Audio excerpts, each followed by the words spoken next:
Les Nations Unies affirment que les prix mondiaux des céréales ont grimpé à la suite du retrait de la Russie de l'accord céréalier de la mer Noire. Selon les Nations Unies, cette décision risque de réduire à néant les progrès réalisés au cours de l'année écoulée. Martin Griffiths, responsable de l'aide humanitaire des Nations Unies, a déclaré au Conseil que plus de 360 millions de personnes dans 69 pays avaient besoin d'une aide humanitaire et que l'accord sur les céréales avait été d'un grand secours. Mais aujourd'hui, la vie des populations est en jeu. Cette semaine a été une semaine de tristesse et de déception pour beaucoup de ces 362 millions de personnes. Il ne s'agit pas de tristesse ou de déception, il s'agit d'une menace pour leur avenir et celui de leurs enfants et de leurs familles. Ils ne sont pas tristes, ils sont en colère. Ils sont inquiets, ils sont préoccupés. Certains sont affamés, d'autres mourront de faim.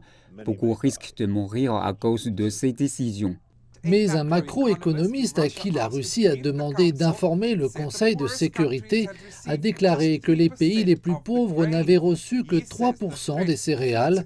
Selon lui, les menaces qui pèsent sur la sécurité alimentaire sont exagérées. La secrétaire générale adjointe de l'ONU pour les affaires politiques et la consolidation de la paix, Rosemary DiCarlo, a critiqué la Russie pour les attaques qu'elle a menées cette semaine contre les ports maritimes ukrainiens, estimant qu'il s'agit là d'un nouveau coup porté à la sécurité alimentaire mondiale.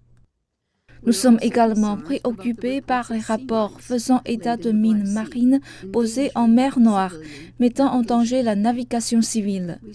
Nous appelons avec fermeté à la retenue face à toute autre rhétorique ou action qui pourrait détériorer cette situation déjà dangereuse. Les Nations Unies affirment qu'elles poursuivront leurs engagements avec toutes les parties concernées afin de garantir que les denrées alimentaires et les engrais russes et ukrainiens puissent continuer à atteindre les marchés mondiaux.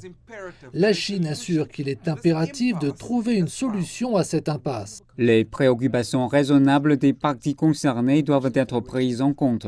Ces derniers jours, la Fédération de Russie a déclaré à plusieurs reprises qu'elle était prête à envisager la reprise de l'initiative céréalière de la mer Noire si des progrès substantiels pouvaient être réalisés dans l'élimination des obstacles à l'exportation par la Russie de produits de cuisine et d'engrais.